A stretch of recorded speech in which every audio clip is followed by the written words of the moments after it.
one, it's like I lost my hustle. Two, I lost the courting phase with my wife. Being so entangled in what I was doing with Wait No More. Because I felt this was it. I really enjoyed helping people. And it was like, this is my call. This is why I'm here. My wife would hit me like, yo, we ain't been on a date. Or we got a trip planned, or we'll go to our friends this, but we haven't been on a date. Because when I'm not in the studio, I'm running to my son's soccer game or my daughter's soccer game, or just to take them to get ice cream or something like that. And it was all about, oh, let me go get the kids from school. Let me go get the kids from this. Let me take the kids there. Let me check the kid box. Yeah, but I wasn't fully checking the wife box. Yeah. You know what I'm saying? So she would hit me like, yo, we ain't. So now we structuring, the kids staying at grandma's house, even if we just go get a room downtown Atlanta, go to dinner, do something like that. But we have to be, I had to figure out that I had to be more intentional with planning that, more intentional with, hey, yeah, you got her, but you got to keep her. We gonna talk billions on this one here. You know what I'm talking about? Big. Fuck this, man. I heard investment make the Forbes list. Amazon, the Rock Nation made investments themselves. Go buy the building, don't be worried about the door split. Even if the mission get hard, you can't avoid it. You see me getting money, well, I'm just expressing myself. It's harder building on your own, you always welcome to help. Build a mastermind group works in Napoleon Hill.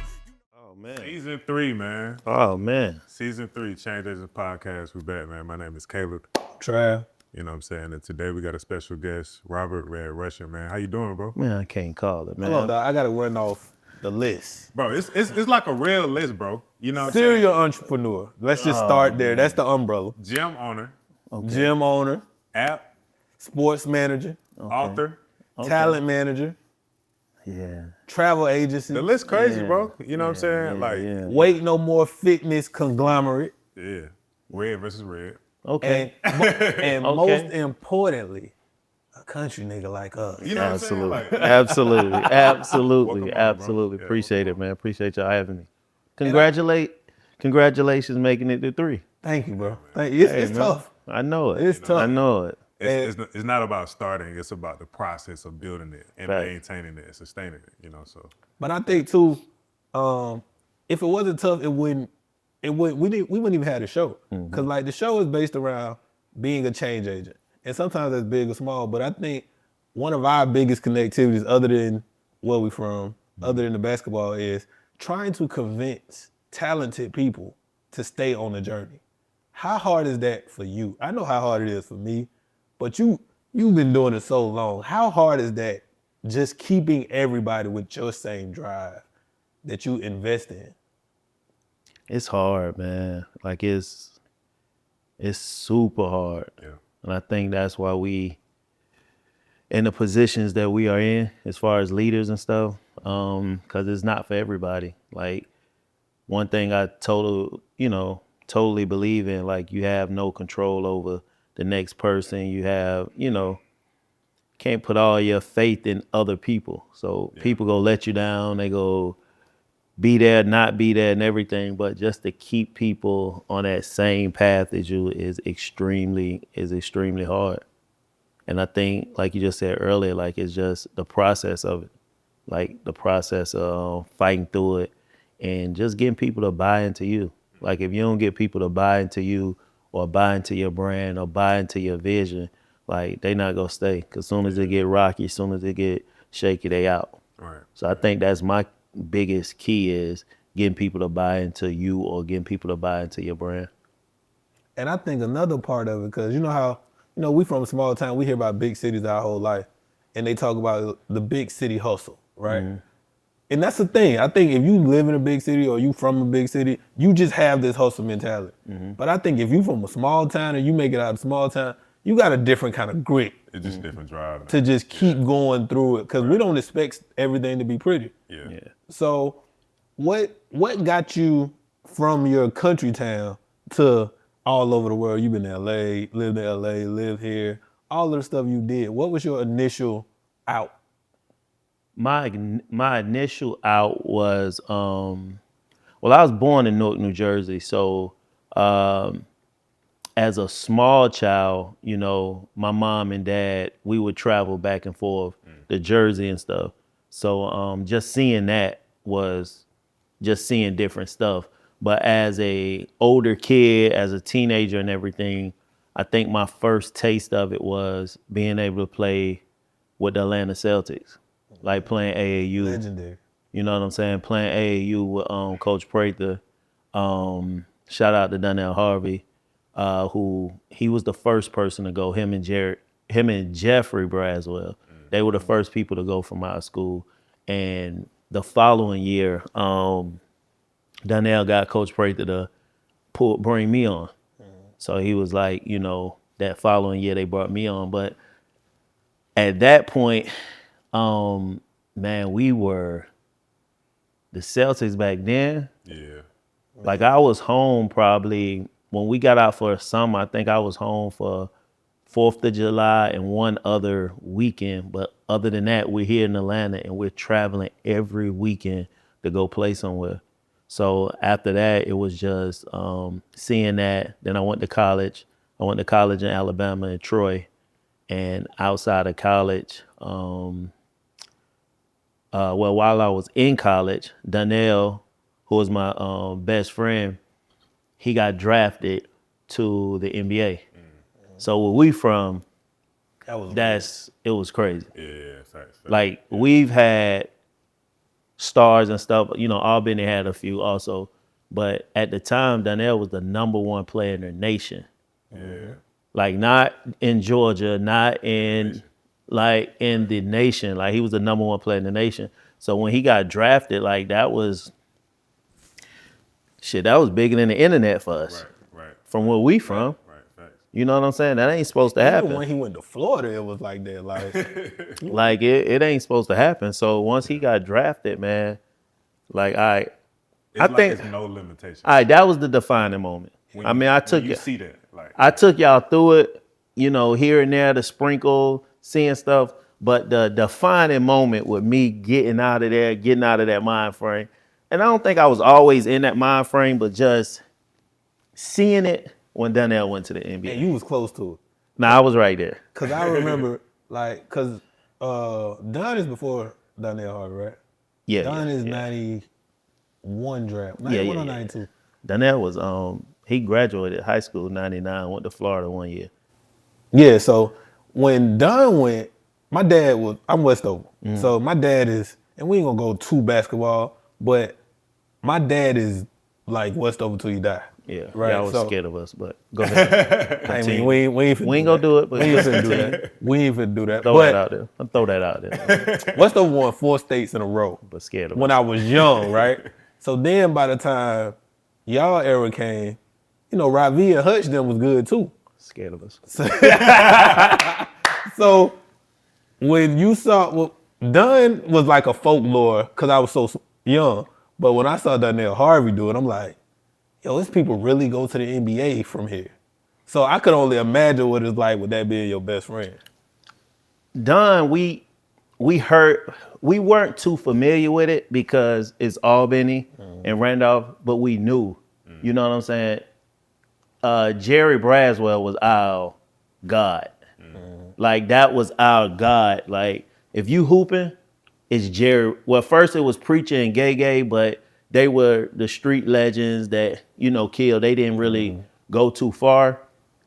Jerry was God to us. He went to Wake Forest, played with Tim Duncan, you know. So that's what we seen. We heard about Dunn and everything, but Jerry was this. He was the guy.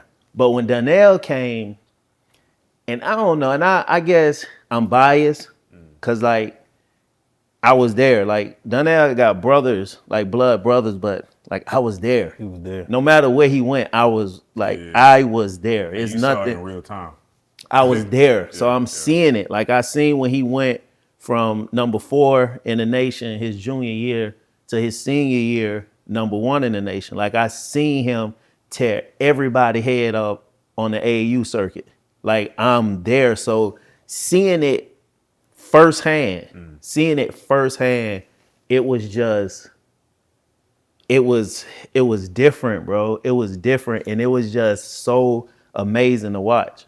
And then when it got to a certain point, like just to give you some context, Randolph Clay is outside of Albany and Dawson and Cuthbert, right? But my grandma lives on the main street when you drive into Shelby. When you drive into Shelby, it says "Welcome to Shelby." The next sign says "Welcome to the home of Donnell Harvey." Like on the street, still to this day. So by the time we saw him play, you hear everybody talk about it because my grandma had a store down there and all of this, right? You hear, you like, oh, that's probably good, but you couldn't like get on YouTube or get on whatever and see it. But the first time you saw him jump, bro, I'll never forget. Free throw line, he's like on the block waiting on the rebound, spins and catches the rebound off the free throw, tipped up. I ain't never seen nothing like that in my life, like all in one move. So he was just amazing. Yeah. So that was your defining moment. And one thing, like what you said right there, and one thing about Donnell, like seeing things now that I'm older and everything I've been through, I've seen a little of Kobe, but I seen LeBron firsthand. Which stand out. Dwight, which stands out. And Rajon Rondo, which stands out as far as their work ethic. Back then, we didn't understand that. Yeah. So everything y'all saw from Donnell was raw talent. Yeah. From Shellman, Georgia. Yeah. If he had, even when he went to the league, if Donnell had 50% of the work ethic some of these guys got. Like, don't get me wrong, he played hard, he did his thing. When he got on the court, he was like the first Draymond Green. Like, he go crazy. He go crazy. But if he had that work ethic that these cats got now, that's just, man, ain't no telling where, like, man, I'm talking about. And that's what I hate, and we're going to get off basketball, but that's what I hate when they start having these conversations about, oh, it wasn't no athletes or nothing back then. I'm like, actually, it was nothing but athletes back then. Because you didn't have all these drills and all these camps and all these different things. Players was doing this like, Donnell might have 40 and then go home and like chop wood at the house. Like it just was, you just had a different lifestyle. No. So something I want to say too, just you know, I really want to just talk about like the transition from like athletics to like business ownership and like ownership. So like talk about that transition because like a lot of viewers, right? They are athletes, you know, high school, college, whatever it is, but they have a hard time transitioning over to that next level of life. So talk about, you know, what that experience was, you know, for you. My first taste of it, of the business side of things, was Donnell. I never forget it. We was in Denver, and I would always make reservations, book a flight or two or something like that. I would always do that. But my first thing was Pro Trust. I still remember that name. It was a credit card they used to get. It was Pro Trust. I forgot what brand it was, but I remember it was a Pro Trust credit card. And they had these outrageous fees for this or paying for this or paying for that. And I just remember like telling Donnell, like, man, I can do that. You know what I'm saying? I can do that or whatever. So that was my first sign of starting to see it. Yeah. And I went to college for business management because I was like, if I didn't make it with basketball, I want to do something business. Right. So out of college, when I didn't make it. I had some offers overseas. I was like, forget it. I was working with Faith Evans here in Atlanta. She was on tour. I was on tour shadowing her husband Todd at the time. So that's when I fell in love with entertainment. Now I threw parties in college. I threw parties and stuff like that. So I love promotion and stuff. But that's when I fell in love with the entertainment game. All right, so now Faye moved to LA. I stay here and I opened a club in Albany. So had the club in Albany, end up getting caught up in a conspiracy in Jacksonville, Florida. Had to go do time. After I came out of doing time, that's when the business started.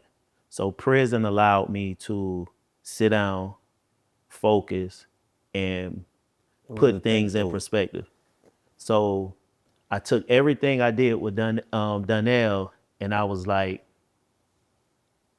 these athletes need this, they need that. You know what I'm saying? How can I pull it together and how could I do it?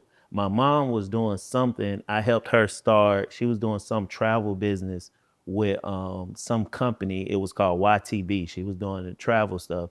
So I had her send me all travel material to prison, all just travel stuff. I sat there and read it and I learned the game. I caught my niche. I said, okay, I'm around these athletes and stuff. I'm gonna focus on this. So I just started studying hospitality, concierge, everything. I'm like, all right, this is it. I made a call to which is random as hell, cause nobody thinks to go into that realm. bro, it's insane. Like while my mom was doing it, I never paid attention to it. Like it was like the multi level marketing with it too. So she had me sign up. I sign up, tell somebody to sign up, but I never paid attention to it. What was like the aha moment? Like what was the moment? Sitting down in prison. Yeah. What I'm gonna do? I'm never coming back here. Yeah. What I'm gonna do? I have access to these people. Before I left, when I was out on bond in Orlando, I talked to Dwight, because we knew Dwight when he was young, coming through the Celtics organization, him and Josh Smith. So and Javaris. Yeah, and Javaris. And my god brother, Wallace Prather, he was a sports agent. So I'm just sitting there like, this is it. So I hit Wallace, I'm talking to him like, yo, I want to do a travel agency. He was like, that's dope. You got me. You know what I'm saying? I talked to the clients, and then I hit Dwight manager. At the time was Kevin Samples. And when I hit Kev, he was like, man, hurry up, because I'm tired of these people we using. So around what year is this? This is 2010. Okay. This is 2000, this is 2009, because 2010 I get to the halfway house. And 2009 is Dwight finals year. Oh my goodness. I went to that finals. Oh, this prime Dwight. I went to that finals. Orlando Kobe Magic versus Kobe in the finals. Oh, this prime Dwight. Hercules. But I'm not there. I know, but I'm still, locked you up, but still Van had to Helsing, reach to get to him. Oh yeah, at the top of the world. This is. Now that took me, like, it's nothing nobody could ever tell me about Dwight Howard. That's my brother to the end. I'm standing with him 10 toes down. Right. Like, he gave me, before I left, we used to go to Bahama Breeze and eat after the game. So we would go, then we'd go to his house, chill or whatever. So me and Dwight started Breeze talking. right there in Buena Vista, right?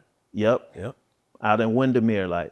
So me and Dwight was talking one night and started vibing. I was going through something in a relationship. He was going through something, and we was just talking. So I told him about, I gotta leave or whatever. He was like, bro, when you get out, it's up. I got you. Don't worry about it. Went, gave me $5,000. Here, it's for you, bro. When you get back, like, just out the blue. So when I got to the halfway house, I've already put all this plan together. That's the key. I had time enough to sit my ass down and plan this out. Line by line. I was doing all this research and everything. So by the time I got to the halfway house, I knew travel like this. Yeah. I knew travel like this. And he gave me his word he was gonna hold me down. And for once, a brother kept his word. Right. Yeah. As soon as I got to the halfway house, he hired me. He hired me as his travel agency.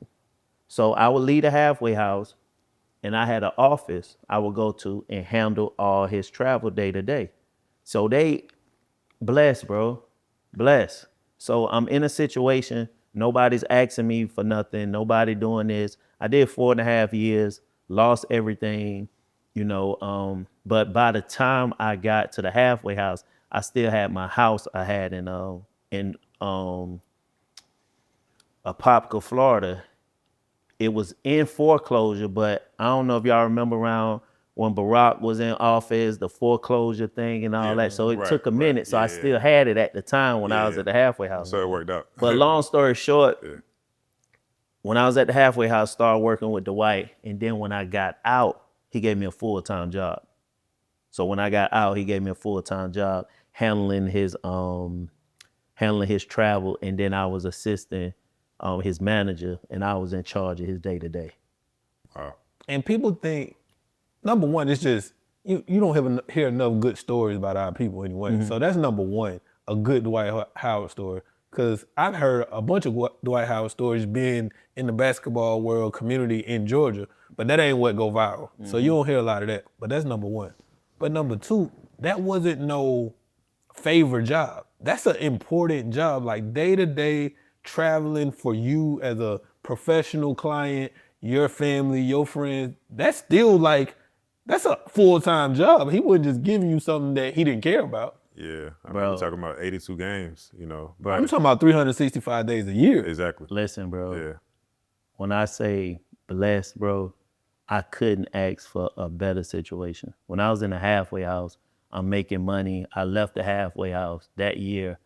Well, that 10 months I did in the halfway house, I was able to save $60,000 because nobody's asking me for nothing. Save. Nobody's asking me for nothing. Then he give me a salary.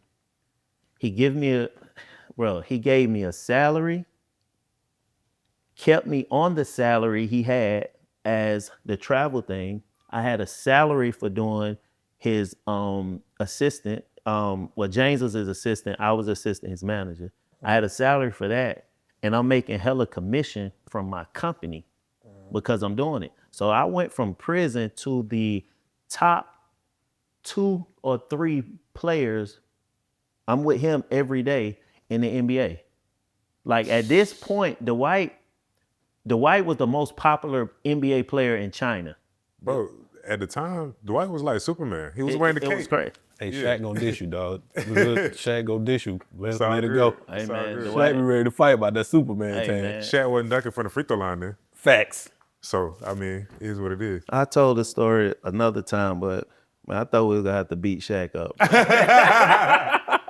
Dwight, I think Dwight still would have beat Shaq listen, up. bro, I'm telling he ain't like that, bro. Like, y'all gotta realize, and like you said, Dwight is a good person. Yeah. Like, regardless, like he's a good person. And he was bigging Shaq up. Like, everybody know Kevin Garnett was his favorite. He always showed love. That's why he got the number backwards 12, backwards Kevin Garnett. He did the Superman to pay homage to Shaq. I'm in Orlando, boom, boom, boom. I'm not trying to be the big fella. I'm not trying to be, like, that shit used to hurt him. Like, that shit used to hurt him. And I still remember the first time we saw Shaq coming. We were leaving, working out, and Shaq was coming in for something. It was Shaq and another dude, and it was like 5 of us. I was like, man, this shit go left, man. We about to have to beat Shaq up. But Dwight was like, his exact words of Shaq, like, bro, what I do to you?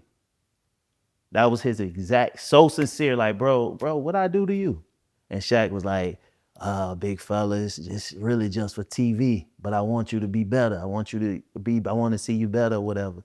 But that shit used to really, really bother, bro. But I always look at this too, and we see it a lot just in our culture in general. I don't think no great person mind critique. They mind critique if it's malicious, or if you got access to me, and if you got a real critique and you really critiquing me from the right place and you want me to be better, you call me. Facts. Don't. Great people want to get better.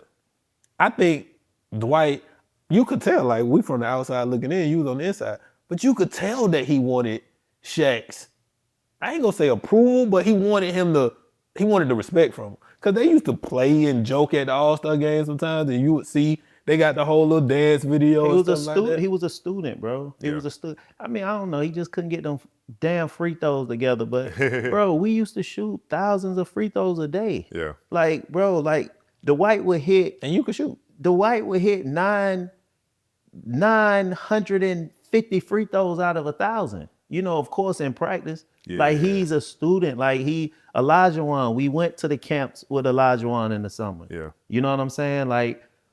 It was just, you know, he ain't really like that. He ain't It's like a that. mental thing too, though. But yeah, that was I can't even express. And to this day, like I said, I love Dwight to death. That's my guy, and the opportunity he gave me really put me where I'm at now.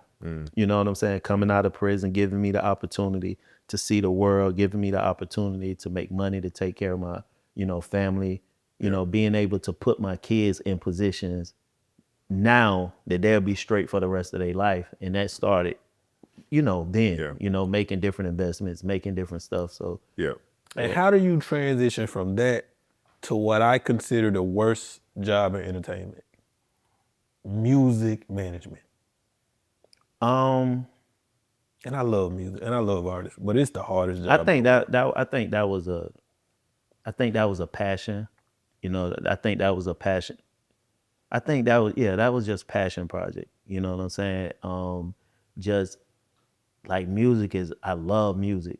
Like to this day. We all do. I want to promote that. I want to do this and do that. And my first artist, Mike Hart, it was just, Shout out to Mike. Yeah.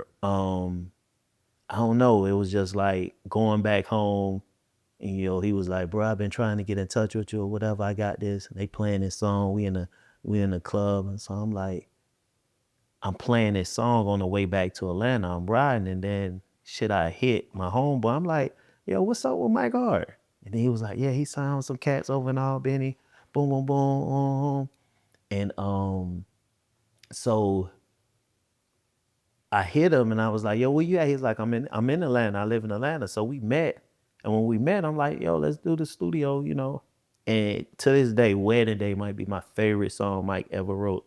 And that was the first song he wrote in the studio. And he wrote it, like I came and sat on the couch in the front, took a nap. When I woke up, it was done. Like him and our producer, Charles, it was done. But that's what made me push towards that, like just being a passion and then just seeing how talented Mike was and just how, you know, easy and effortless it was. And just, I'm like, all right, I want to get behind him and I want to push him and I want to do that. But music, sports, entertainment, that's been my love. They do kind of just go together. I don't care how much we try to get away from it. Nah, it just intertwines some way, yo. So what was, I guess my question is like, what's the transition from like, you know, going from square one, right? Going from square one to, you know, working with Dwight. Like what was the next step to getting closer to the gym? You know, what was the foundation of the gym and building that entity as a whole? So the gym part, so I tell you this, my client, I had a client to where we go to this pizza spot every time they play the Heat. After shoot around, we'll go to this pizza spot. And when we go to the pizza spot, a little obese kid came up to my client and he was like, can I take a picture? And he was like, yeah, when I get finished or whatnot. So when he said that,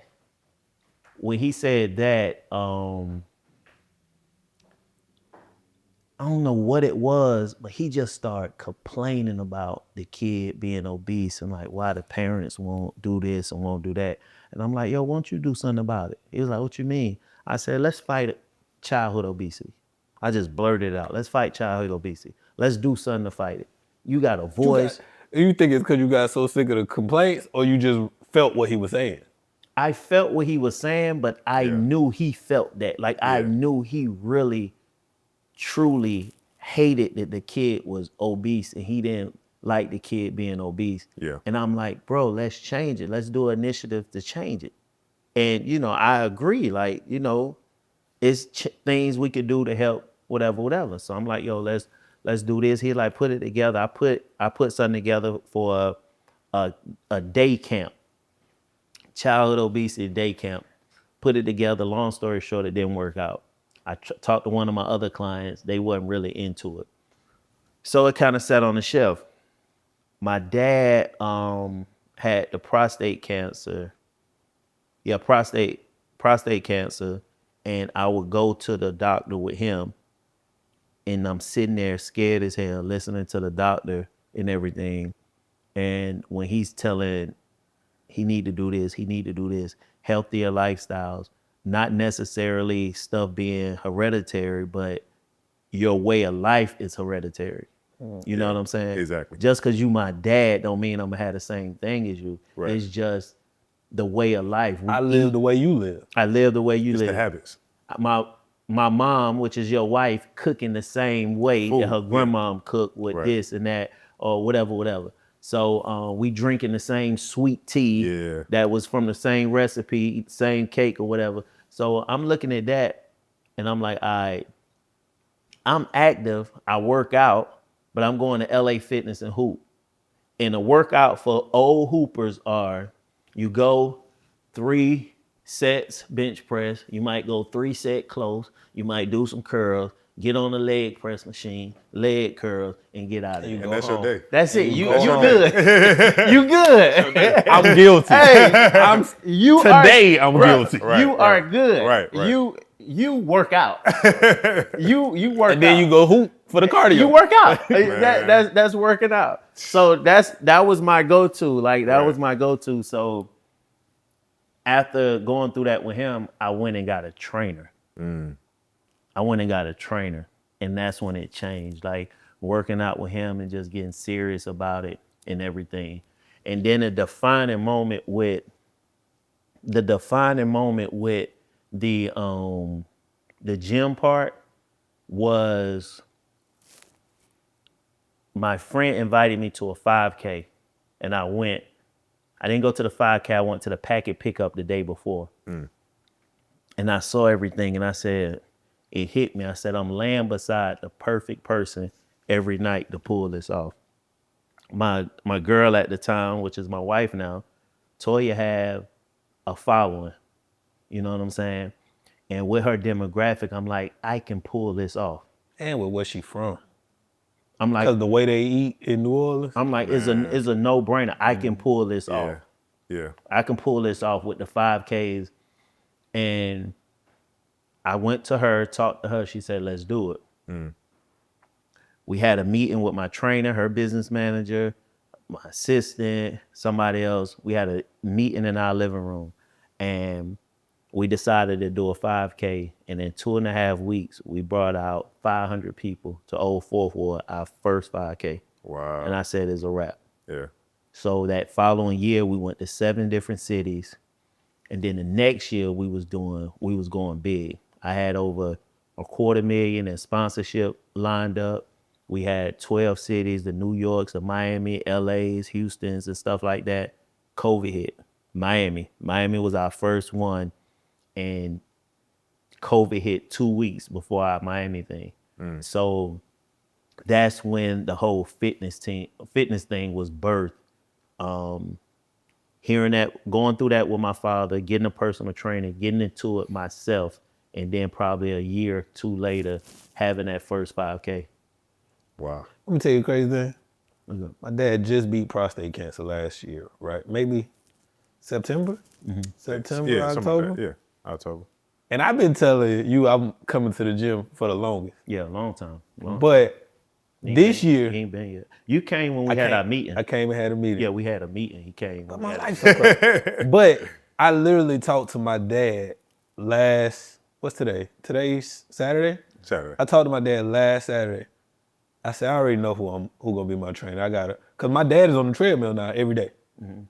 He owned it, but he's owned it out of spite too, cause he retired, plus he had prostate cancer, so he couldn't do a lot. So now he eating different. He on the treadmill. Every time I talk to my dad, if it's in the morning or if in the evening, he on the treadmill.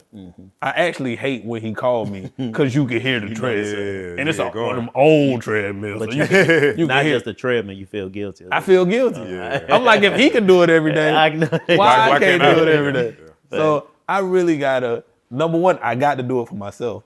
And number two, I got to do what we do, and that's to put a light on what you're doing in a real way, because it is important. Because you think hereditary. I never even heard it explained the way you just explained it. I thought, my mom been working in the medical business my whole life. I was in the medical business. My mom said, hey, your dad had prostate cancer. You can't wait till you 40 to go get tested. You and your brother got to go now. I'm like, I'm 36. I'm pushing that back as long as I possibly can. Right. But it is the habits. You eat the way your family eat, the way you grew up. You treat exercise the way you. When my dad went to the Y, those were the 5 workouts he did. Them the 5 workouts I do. If I go do them. Just So, hoop and go home. man, and then I get my 2 days of hooping and we get Like, you get like 6 games in, and 2 I'm like, hours. I'm like, of bro, cardio. if I could play 6 games, I won today. Yeah, I'm good. right, if right. I could play 6 games, I'm in shape. You good. You good. And then you knowing you ain't get back the whole game. Like Right, half right, the time you right. 3-point line, 3-point line. Nah, you got to sprint back on defense. But sprint see, back. I got in this men's league, and it really exposed. Okay, number one, you playing on a short rec court, which ain't full length, and 2, I ain't really playing defense, man. You like, shoot, you get back, I take a couple threes, you get a ball up for 3 possessions when you tired, you're not really playing. So Fact. I got to do it because number one, I ain't in the basketball shape I need, and just 2, it's time. I don't want to wait till I'm 42, 43 to try to change the habits, and then you got the issues that come with it. Yeah, time is now. And the way we travel and work and all of that, I just got to get better. And Mr. 5, this is Mr. 5K. Oh, for sure. Tell them about your journey. This is Mr. 5K. I gotta hear it.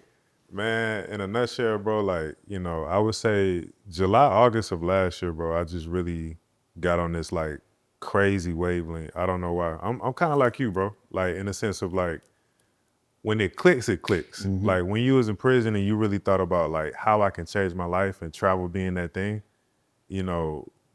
running was that for me. You know what I'm saying? Really getting back. So I came from like a life of sports, football, basketball, track, soccer, whatever it is. County. You know what I'm saying? Yeah. So Tequila Spice went to my high school. Nah, I'm with you. I'm with you. So track and just athletics was just always a thing. And I drifted away from it because, again, just speaking to that transition from like athletics to like entrepreneurship, you ain't really think about your body through that process, at least for me. So I'm drinking, I'm in the clubs, whatever it is, just life is progression. So, my playing weight was like 215 to 225, and I didn't play in college, right? But I did have, a couple offers and stuff like that, you know what I'm saying? I was pretty decent in football, from Clark. Shout out Clark, they sent me some stuff in He's a linebacker. Georgia Tech. Yeah, I played linebacker. I was like, Okay. I was 6'1", 220. Bench was like 385. My squat was like 485. That's solid. My power clean was like 315 too. At 17. That's solid. You know what I'm saying? So I ain't never make the wall in the weight room. I just want to let y'all know that. I was never trying to stack my stats in the weight room. I'm scared. You can't guard me. You can't guard I'm me. scared to tell you my bench in high school. But I was more of a football guy than basketball. But like the point being, man, like about 6-7 months ago, like just something clicked. I had a homie invite me out to a 5K, and like I watched a 70-year-old black woman, bro, like beat me in a 5K, and that really opened my eyes until like That was it. I got to change my life. I like if she can do it, why the fuck I can't do it? Facts. You know what I'm saying? Why I can't run at least pacing with her? Like she zoomed past. You know what I'm saying? So Like what? And you trying to go, but like, you I'm trying, bro. I'm can't really go. trying, I bro. can't So go. that first 5K, like I ran it in like 31 minutes. I was like 240 at the time, and I would say, through that whole process, bro, I've been running 5 days a week ever since then, and I'm down to like 185 right now. Wow, man. in 6 months. What run club you do?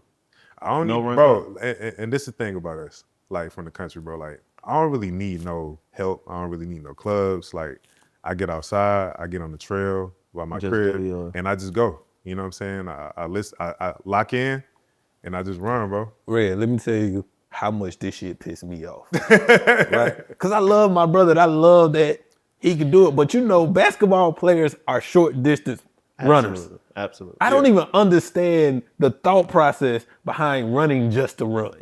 That don't even make sense to me.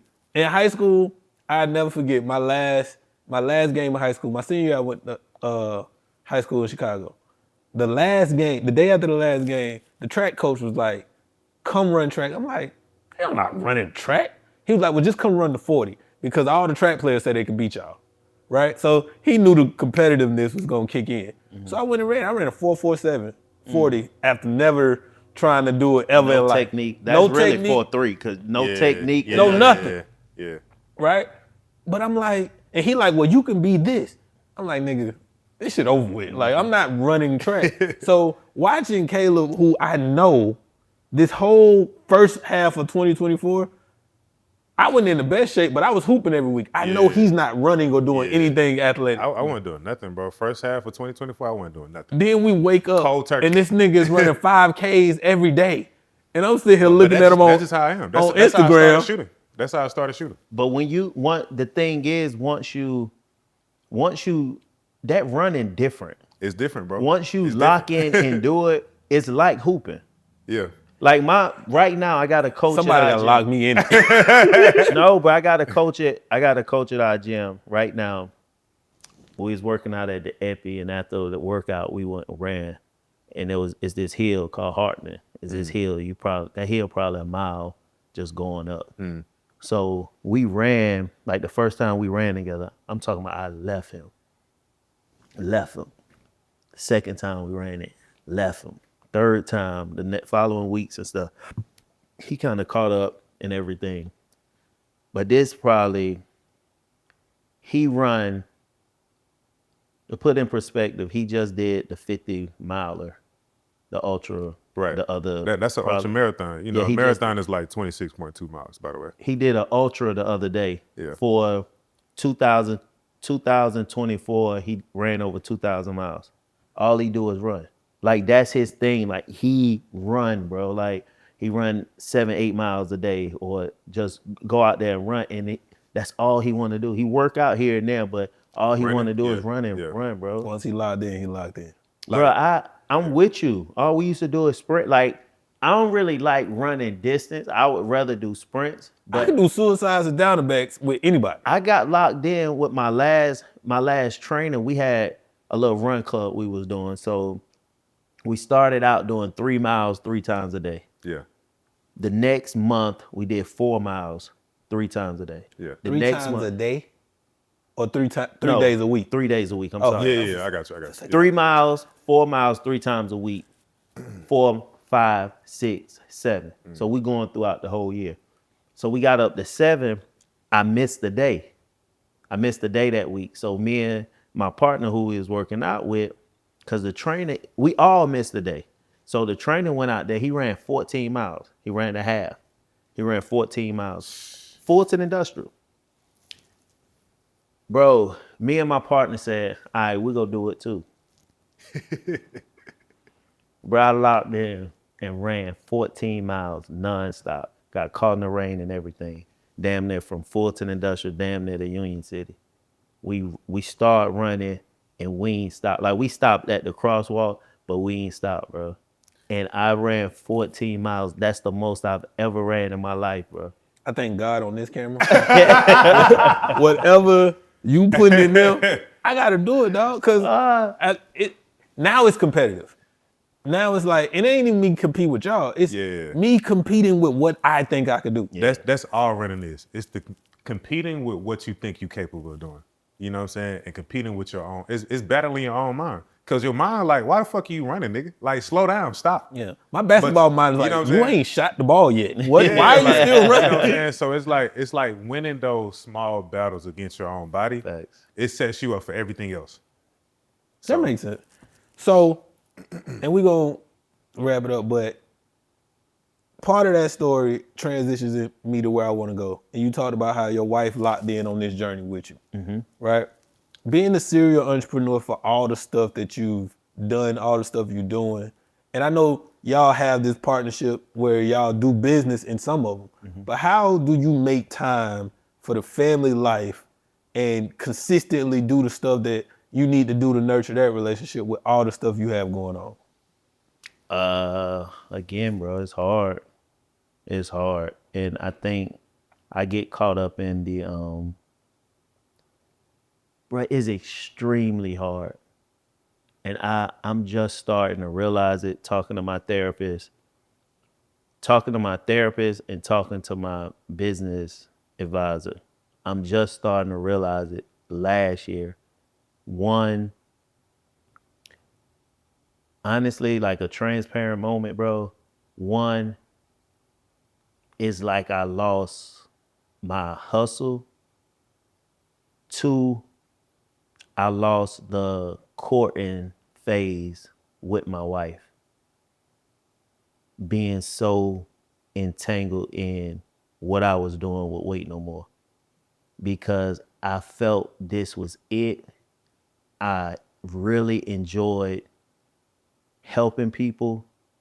And it was like, this is my call. This is why I'm here. And week after week, people offer high blood pressure medicine, people diabetes in check, people this, people losing weight. And I was putting everything into that. My wife would hit me like, yo, we ain't been on a date. Or we got a trip planned, or we'll go to our friends this, but we haven't been on a date. Because when I'm not in a studio, I'm running to my son's soccer game or my daughter's soccer game, or just to take them to get ice cream or something like that. And it was all about, oh, let me go get the kids from school. Let me go get the kids from this. Let me take the kids there. Let me check the kid box. Yeah, but I wasn't fully checking the wife box. Yeah. You know what I'm saying? So she would hit me like, yo, we ain't. So now we structuring, the kids staying at grandma's house, even if we just go get a room downtown Atlanta, go to dinner, do something like that. But we have to be, I had to figure out that I had to be more intentional with planning that, more intentional with, hey, yeah, you got her, but you got to keep her. Like you still have to, you know what I'm saying? You got to maintain the You relationship. have You gotta to. tap back in gotta that travel maintain. agent bag. And that was with me messing. That's why I was messing up at. And you know, she had started feeling away at times, and she had expressed it to me. So I'm like, all right, cool, my bad. Damn, I'm sorry. You know what I'm saying? I had to, Because it pat don't be myself on- intentional. You It just ain't locked in. intentional You at just all. locked in. You just You know locked what I'm in. saying? Yeah. Because I'm like, I'm being a great father. I'm coming home every night. You know what I'm saying? I'm doing this. I don't go out. I'm not just sitting up playing the games or just getting messed up, smoking or whatever. I rarely go places. You know what I'm saying? So I had to figure that out. And then the hustle part, I was saying, like, being a serial entrepreneur, it was like, damn, I went a whole year without getting a new client. As far as like, Which is unheard of otherwise. you know what I'm saying? I had a travel agency business since 2011. You know what I'm saying? And I saw the gift and the curse because I love Wait No More and all that. But I saw me becoming a family man, me becoming this. It took away from the concierge and the travel thing because I never had a big marketing strategy. When you had me, it was word of mouth. You knew what was up because my whole thing was you can get a travel agency. They can do whatever, but they not us. Because I understand what you need. I understand what you want, what you need, and I understand how you need to move. That was the key with us. I understood how they need to move. Like if we going to LA, I would fly out there with a client. All right, trucks on point, you know what I'm saying? We're not leaving out before we do this. We're paying for the tab, boom, boom, boom, boom, boom, boom. This car is coming here. Nobody's knowing where the house is at. Different things like that we knew Real that structure. other people don't know. Right. So I had the likes of the Tristan Thompson, Lou Will, John Walls, the Whites, the Josh Smiths, Anthony Morrows, Derek Favors, James Hardens. Like we did stuff for all these people. You know what I'm saying? But what that took was kind of the single red. So You you know gotta what be I'm moving saying? around. You gotta be out there. I'm at 70 to 75 NBA games a year. You know what I'm saying? Because I'm really babysitting too, because this is the gift and the curse with the relationships I have. I'm over here. I'm probably here in Cleveland with you for a week. Right. He in Houston, like, damn, bro, you over there? You Yeah. still in Cleveland? You ain't, Yep. or he fly in town, like, damn, bro, you ain't came to fuck with me Right, since right. boom, boom, boom. Yep. So I'm bouncing around. You know what I'm saying? I'm bouncing around doing that.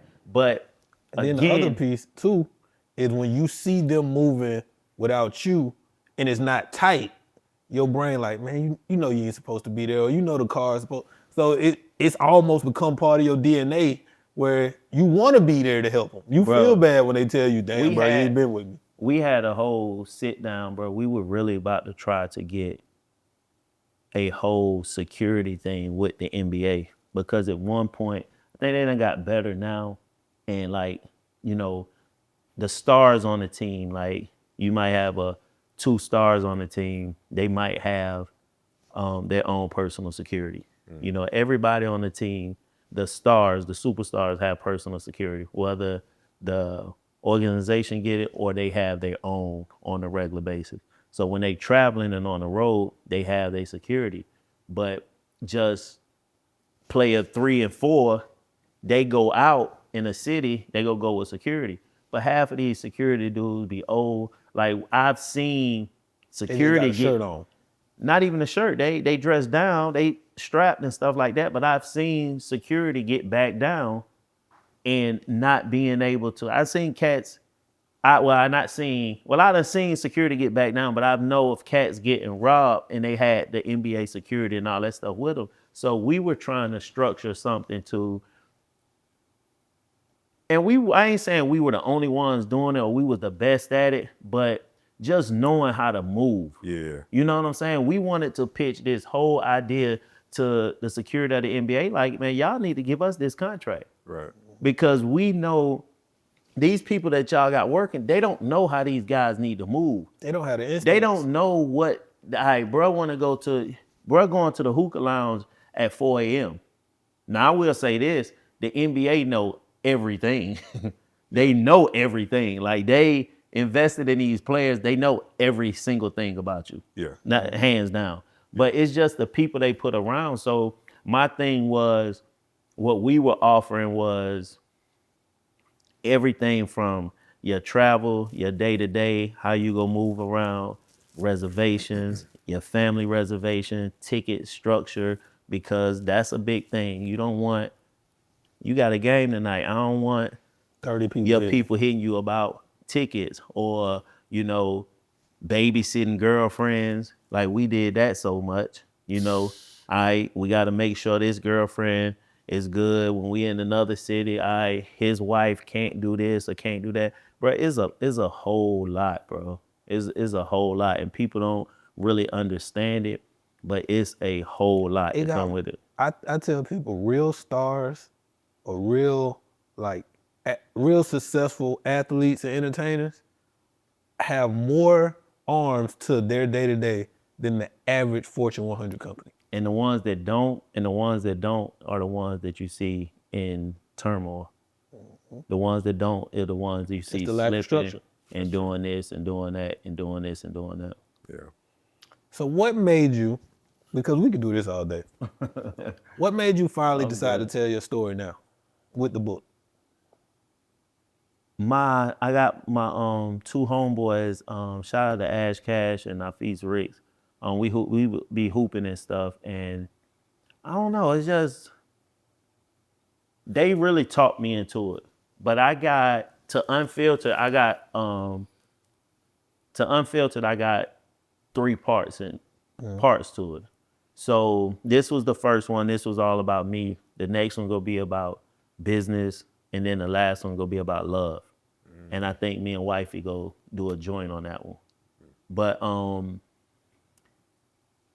over the years, I was so scared and like, I can't write a book because I won't compromise anybody else with me telling a story. I won't, say this or say that. Yeah, nobody business or anything like that. So they sat me down and showed me a way, like, you don't even have to do that.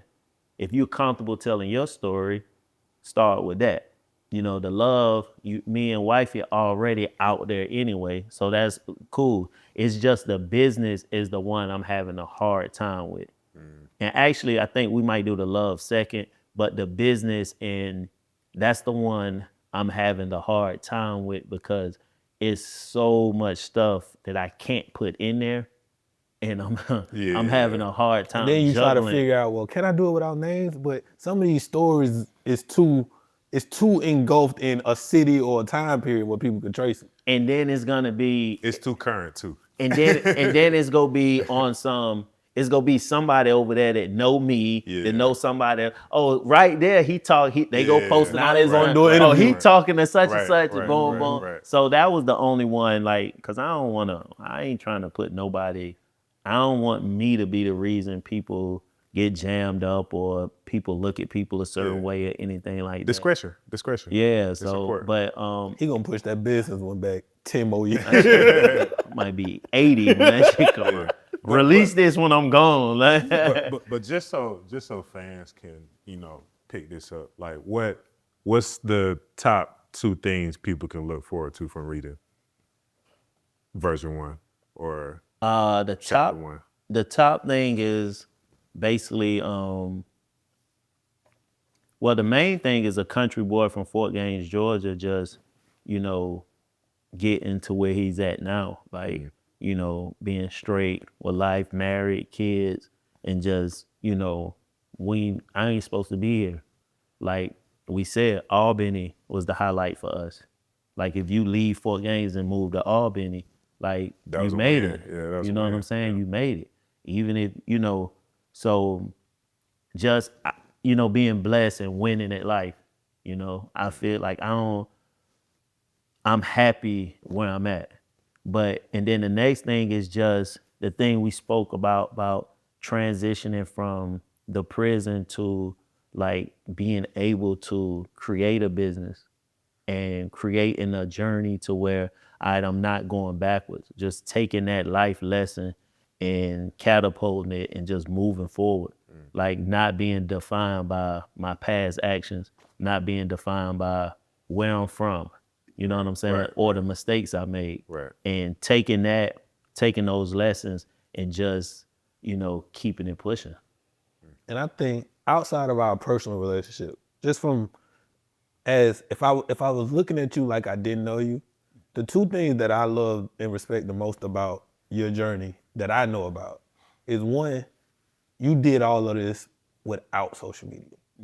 Because even though you own social media and y'all got shows and stuff now, your business growth wasn't through social media. It's actually being told. The backstory is now coming out on social media. And 2, you don't feel the need to always be about you. And I think a lot of times with people, especially when they got a celebrity partner or they got celebrity friends that they've been around, they cling to one to get in front of the camera. I be having to fight you to do camera stuff. I'm like, man, let's do this. And you be with it, but you will have 15 other things that come before the camera. Yeah. And a lot of other people, the camera come first and the work come whenever it comes. So I think that's a real part of you and your story that people are gonna really lock in on. Yeah, I appreciate that, bro. What's the next thing you're doing that people need to be aware of? And then we'll close out on that.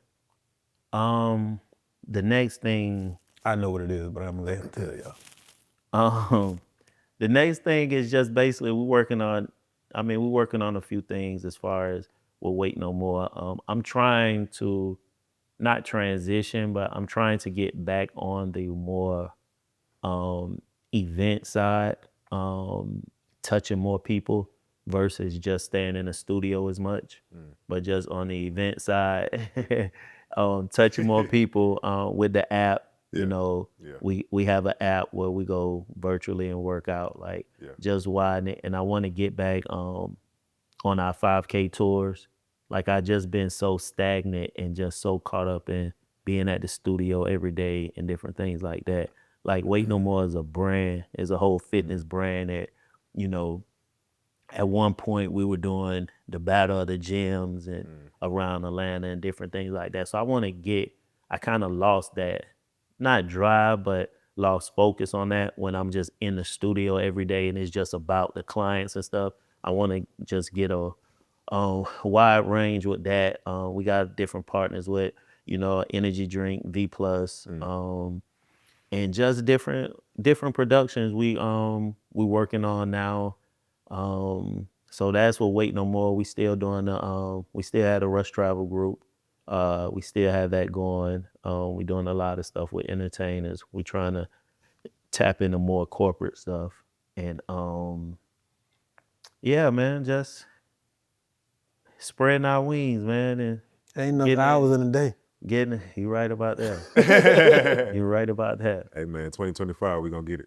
Let's go. Absolutely. You good? I'm good, man. Hey man, to be a change agent, you gotta be two things. You gotta be aware and you gotta be focused. Go be a change agent. Appreciate you, bro. No, all day, man. Anytime, man. I'm here. Cool, man. We out. Let's do it. Appreciate you, bro. No, for sure, bro. Reggie ain't here to turn the cameras off. Yeah.